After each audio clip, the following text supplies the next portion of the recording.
এটা কি ম্যাচ, এটা কি টাইপিকার শুটআউট? সত্যি কথা বলতে জানলে তোমরা অবাক হবে। এই ম্যাচটা যারা সরাসরি আমার ফেসবুক পেজে লাইভ দেখেছো শুধুমাত্র তারাই জানো এই ম্যাচটা কি দুর্দান্ত একটি ম্যাচ হয়েছে। সো এই টাইপিকার শুটআউটে শেষমেশ কোন দল জয়লাভ করবে, কলকাতা ওয়ারিয়র নাকি এই কম বয়সী ছেলেগুলো? অবশ্যই জানতে হলে শেষ অব্দি ভিডিওটা দেখো কোন দল এখান থেকে জয়লাভ করতে পারে। এখান থেকে নজরুল সরকার হয়ে পাস শট করতে এসছে, আর ওখান থেকে গোলরক্ষক সম্পদ সুরজ।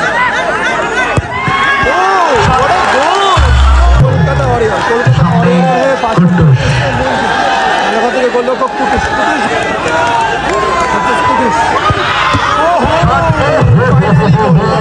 স্মৃতি শঙ্কর হয়ে তৃতীয় শট করতেছে ভাই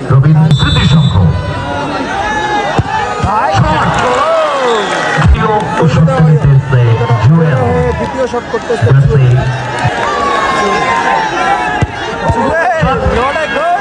এখান থেকে নতুন স্মৃতি শঙ্কর হয়ে শেষ শট, মানে দলের হয়ে তৃতীয় শট করতে এসছে কুটুস, আর ওখান থেকে গোলরক্ষক শঙ্কর তার বদলে এসছে জুয়েল পারচেস কুটুস। শেষ শট এখান থেকে কলকাতা শট করতে এসছে গোল করতে পারলেই তো ফাইনালি এখানে ম্যাচের ফলাফল নির্ভর হবে টসের ভাবে।